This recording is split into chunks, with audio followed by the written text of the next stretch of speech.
Welcome to CircuOsity. I'm your podcast host, Jim Strader-Sasser. Thank you for coming on board today. Today is a very special day on CircuOsity as I have invited my beloved friend, Gil Stafford, to share the time and space with me. Good morning, Gil. Hi, Jim. Thanks for inviting me. Thank you for being here. How hot is it in Phoenix, Arizona this morning? Well, this morning it hadn't hit 100 yet, so it was 114 yesterday. It's a cool day in the desert. Yeah.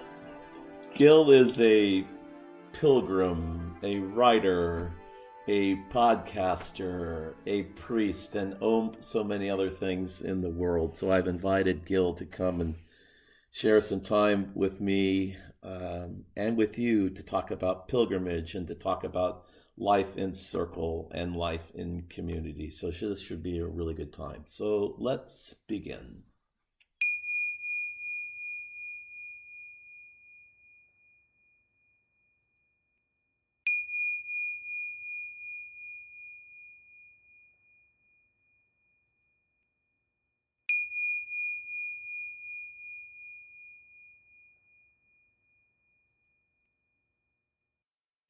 Life keeps moving.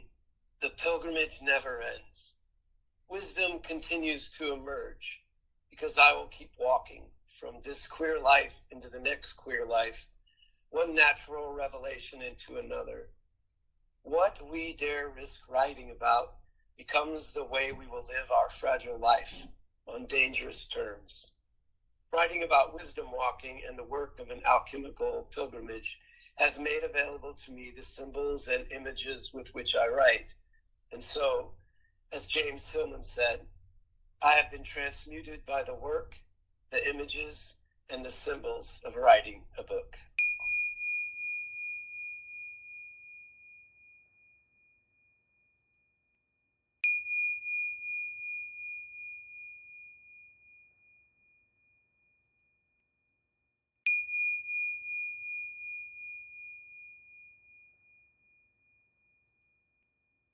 Wow, there's a lot of there. What prompted you today to sort of offer that piece? What's underneath that reading for you? Well, I'm writing another book which is entitled Blue Jesus, which is the title of a piece of art that my sister painted. My sister has Prader-Willi syndrome. She's mentally and physically handicapped. And I've been working on the book about a year, and I'm into chapter 4, and I'm just about ready to delete everything I've written and start over again, which wouldn't be the first time I've done that on this book or the other 2 books that I wrote.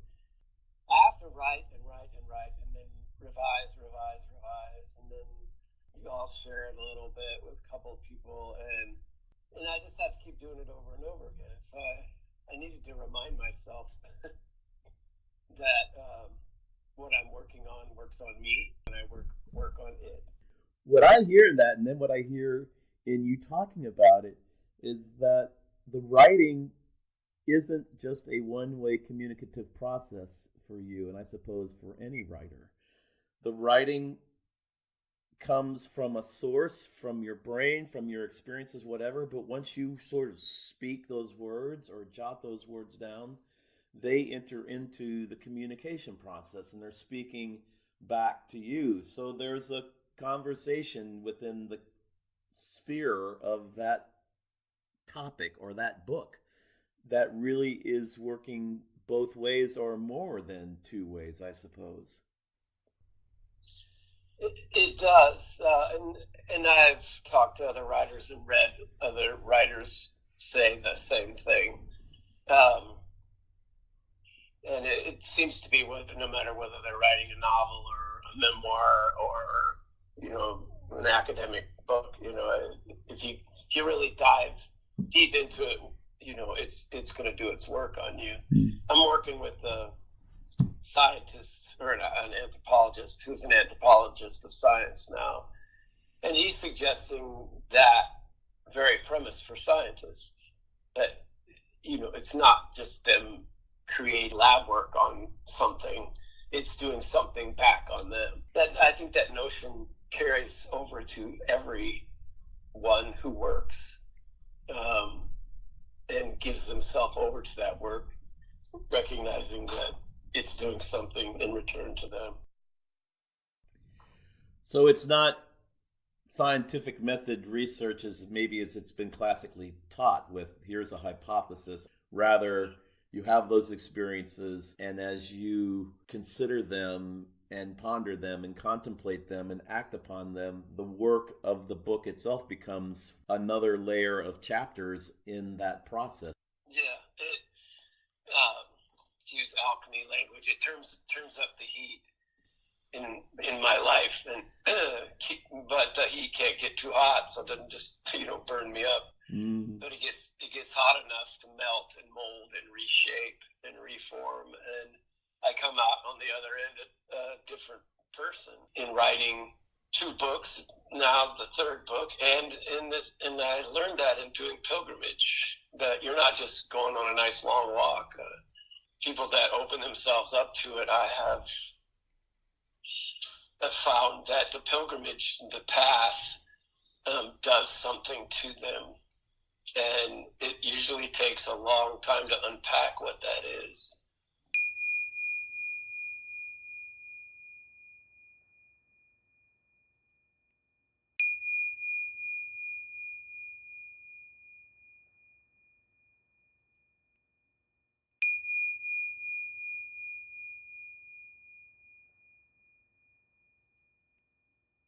So I'm curious. I think you and I both would agree that all transformational work begins with one's own self. And your preference, I think, for grounding that work is in the Enneagram. Help us, from your expertise and from your experience, speak to the Enneagram out of your own frame. So I believe you claim the 4. How do you see yourself as the 4 in the world right now, and how does that 4-ness shape your purpose, shape who you are, shape how you are impacting the world right now? Well, I would say that the 4 has probably claimed me more than I've claimed it. Each of the Enneagram points have a tendency to reflect our shadow as much as anything else. And in my own particular life, that always looking for the next thing, what could be better, what could be imaginative, has really kind of shaped my life in a lot of ways. My family has a little phrase about me. They always say, if Gil gets bored, that's bad for everyone else. That kind of sums up a 4. The reason I've found the Enneagram to be so helpful is that there's 9 points on the Enneagram, and using George Gurdjieff's ideas, there's 10 points. There's the 0 point. And so you have 1 through 9, and all of those are ways for us to live into our own life. We live in the outside, the rim. So you have the wing. So my wing is more of a dominant wing, 5, studious, hermit type person. But there's also the interior work that shapes who we are. And so I can connect with both 1 and 2. But the real work is, we start there and we feel like, oh, wow, this is impossible to connect on those points. But the real work is to connect with all of those points, all 9 of those points, and then to move into the 0. And the 0 allows me to go to another level.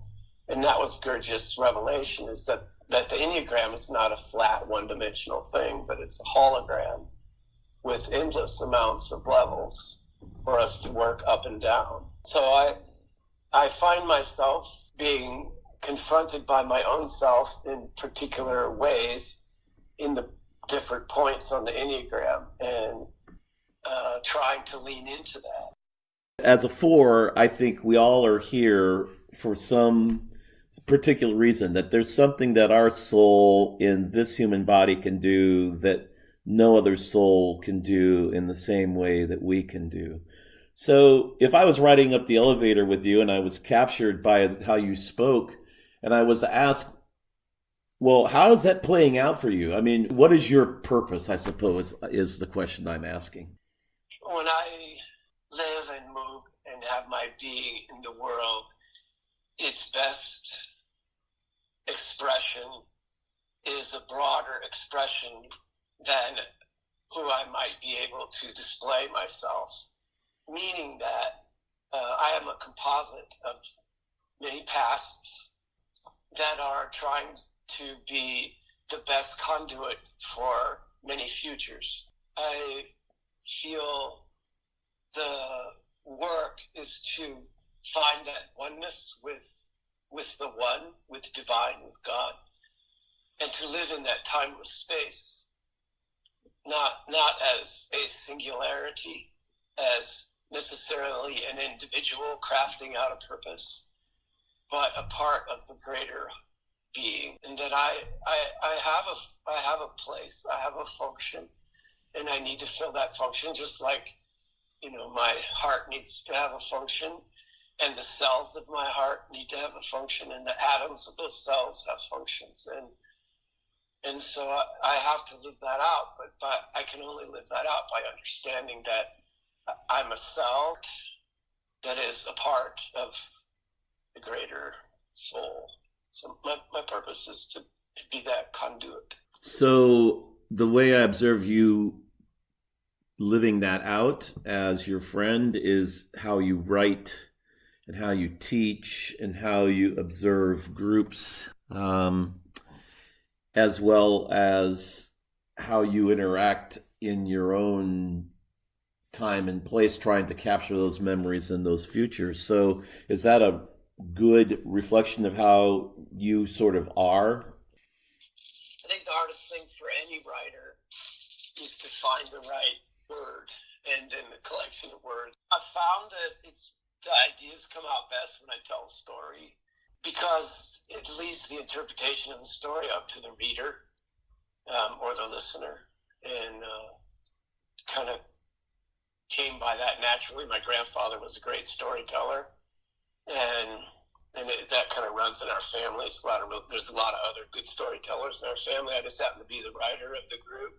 But you can only, I think, write well when you risk, and the risk is often the story itself, that you're willing to tell the story, that you also risk your own inner being by telling the story and attaching your own personal meaning to it. And that makes you very vulnerable. And I spent a lot of my life as a person protecting myself from those vulnerabilities. And so the crashing down of those walls, not by my own choice, helped me realize, well, this is the real me, and I can live better like this. At least I can function within my own self. And when we're confronted by who we really are, and we don't like that so much that we would just as soon not be here, and we come to that realization, and then we have, through the help of other people, figured out a way to live with the way we are, and not necessarily be all that comfortable with it, but just willing to be with it. I found that that's the only way that I can function. So stories, you live and abide in stories, and you tell stories. And you said earlier on the four sort of claimed you more than you claimed the four. Were there pivot points where it's like, oh, this is a moment in my experience this time around that's really important, and I need to respond to it? The shadow, I think one of the shadows of the four is that you feel like you have a vision, and you can see that vision, and that vision captivates you. And the shadow part of that is that you believe that vision can be cast for a larger group of people, and And one of the failures of fours is you move too fast with a vision that's hard for other people to understand. When I coached college baseball, I mean, the vision was pretty easy. Hey, let's win the national championship. Let's win our conference. Let's win today. But the other side of that is that all you care about is winning, and you'll do anything to win. And then once you realize, that's not the most important thing here, and you realize that, and then you begin to change and shape who you are and how you relate with young men as a coach. That happened about 4 times in my 20-year career. And then as a college president, I had a vision, and I cast that vision. And I thought that I had articulated plainly and clearly, but I quickly came to realize that not everyone saw the vision or liked the vision or intended to follow me on that vision.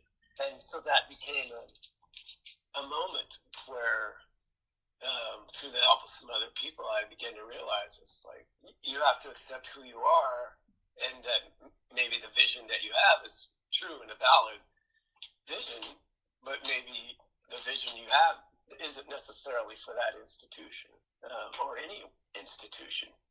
Maybe it's your vision for you, and you need to work on you first. That saved my life when that was pointed out to me by my Jungian therapist after a lot of work. Because at first I didn't like it, what I was being told. Right. And Well, that would lead to another very interesting conversation about trying to exercise leadership from a position of authority, such as a college president, in a particular sort of institutional manner. Maybe trying to exercise personal leadership or individual leadership from a place of authority as opposed to a place of exercising leadership is also, if not impossible, extremely challenging. I'm also struck by how you mentioned fours tend to move too quickly and perhaps too independently of the people around them to try and convey a vision. And I think to a certain degree I'm experiencing that and have experienced that in my own life, that I can see where I think things should go and have a lot of creativity for that work. And yet I don't know that I'm articulating it at a pace and or with words that people can capture. So that's insightful for me. The pace and trying to understand and relate to one's own particular pace and rhythm, and then find the synchronicity with those around us is an incredibly complex is a very complex craft and art. And I wonder has anyone truly really mastered that craft other than the possibility to just be willing to stay in it long enough to not be thrown overboard. Well, and I mean, part of your practice, part of who you are, and you're getting ready to do this again, is to go to Ireland and walk the Wicklow Way with people and sort of guide a group truly on a pilgrimage. And you and I participated in a circle a few months ago where we sought to walk for a while to try and do that transformational, visionary work. And so there is a burning in it, a yearning in it to try and do that, which I think you and I share, while trying to continue to discern, okay, how does this play out in a way that's purposeful, that's beneficial, that delights the divine? Well, I think the thing that both of us have learned, how well either of us have, applied it to our lives, I don't know. But you and I talk about a lot is our experience with Hugh O'Doherty, who is a reconciliation worker who's spent his entire life doing work around the world, and particularly in Northern Ireland. And the one thing that I learned from him, and I know you did as well, is to ask yourself as the leader, how long can you hold silence? I think that's a challenge for the vast majority of people, particularly in the United States, is be able to ask themselves, how long can I hold silence, and include that as a part of our purpose and a part of our leadership style and way of life, actually. And when I look back across the times that I led, the best is when I spent the most time listening and the less time talking. And I think that's one of the things that we can all apply to our life in every relationship we're in.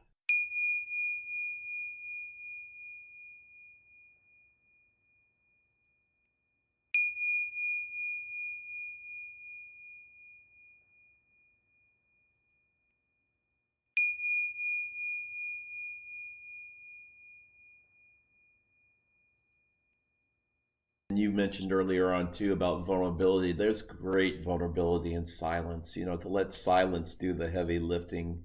Silence, especially in our culture, I think is a lost art.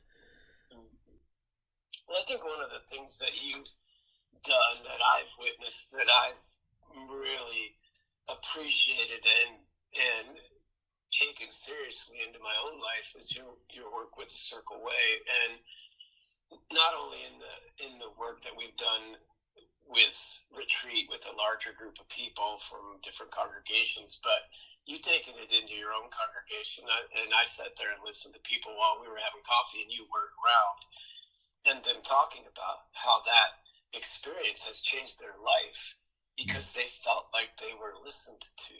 I think that the power of the Enneagram is more in the circle, and realizing, like the Circle Way says there's a leader in every chair. Well, the Enneagram says, yeah, and all of them are different, and they all have one thing in common is they want to be listened to, and they want to be heard from their own perspective. And I've watched you do that, and that's been incredibly inspiring to me, to figure out, okay, so how do I bring together a group that is on a pilgrimage that's basically walking in a straight line to do that image in a circle.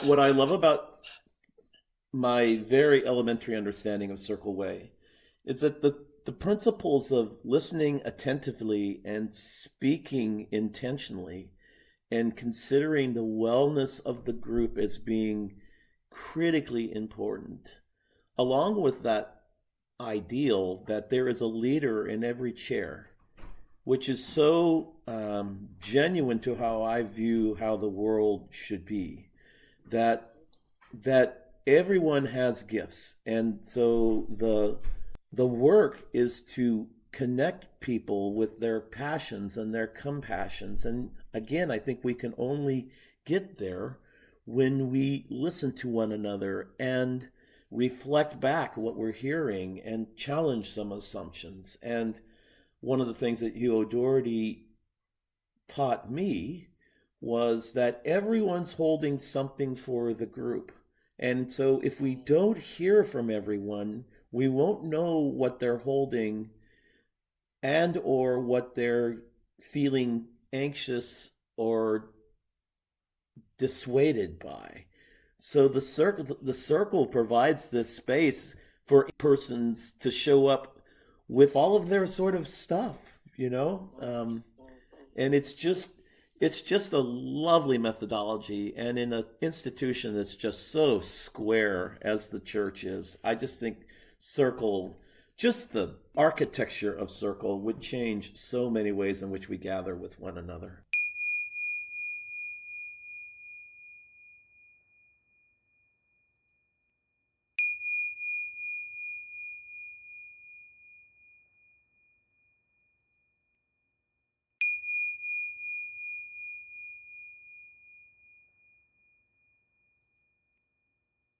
So in 4 minutes or less, let's talk about maybe the steps that we together would recommend to the listener or to the listeners group in terms of doing this transformational work, beginning with one's own person, then cascading it into sphere of influence, if you will, one's own various ways of how they show up in the world and with other people or with creation, and then how does it then manifest itself out more broadly, into one's neighborhood, into one's town, into the cosmos. So do you have some thoughts about that process? I think it really starts with embracing honestly, fully one's own particular work. And there are tools that we've already offered for those to do. One is to do Enneagram work, and to do that in the notion of a circle with your own self. And then that expands to the idea of the circle applies to my community, wherever that is, my neighborhood, my family. And when we sit in the circle and we listen to one another, we're listening to people that are coming from vastly different perspectives than ours. And if I have done my own personal work, I'll find myself within each of those people. And because I can say, I not only understand what somebody sitting across from me is, I might be a 4, they might be an 8.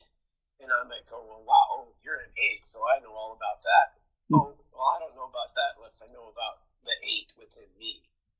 And so by doing my own work in circle with Enneagram, then I can carry that work out into the neighborhood. And by simply saying, hey, let's form a circle and let's listen to one another. Let's listen to one another's stories, deeply listen to one another's stories without countering them, and by using the method of the circle way. And I've seen it applied not only in the work that you're doing, Jim, but I've seen it used here where I live in Arizona among different groups that are connected in some kind of spiritual conversation, and others that are not necessarily spiritual conversations, but they're using this method to talk about some really difficult topics. And I would encourage people to dive into the Enneagram and dive into the circle way, and both of those methods are accessible to anyone that wants to take the leap. You and I have talked about this too, but Jesus's primary work was singular in nature, was one-on-one, or one-on small group. And it's because that work happened, in my opinion, that the healing work of Christ continues to work, because that's how it began. Yeah, my spiritual director always told me when I would leave, he would tell me, first, be good to yourself. And second, say your prayers and do your little bit. And I think if we were all willing to take up our little bit, in our chair, in our circles, then at least we would feel like we were being good to ourselves, doing the best we can in a Jesus-like way.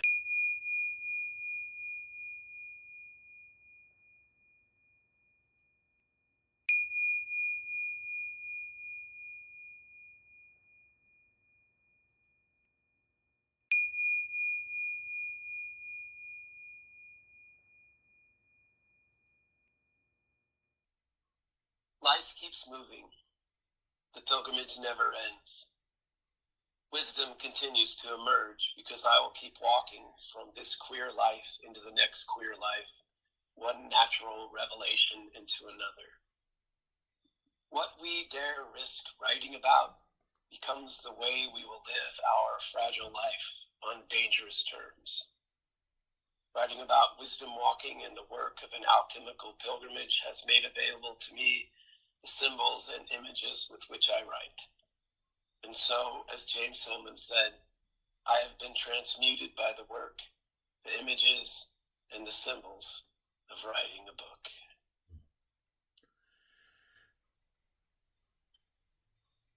I think my primary takeaway from today's conversation is that what's happening in this particular moment, in this particular now, if you will, is my place to be most alive and to articulate my story as who I am and who I have been and who hopefully God intends me to become. That all really sort of crashes into its reality in this particular moment. I think that's what I heard most today. What did you think you got out of today the most, Gil, if anything? I'm leaving with a reminder that everyone has a story, and everyone needs space to feel like their story, that they can tell their story, and it's going to be heard. And I'm reminded that for those who can't tell their story, like my sister, that story still needs to be heard. And I have a lot of work to do.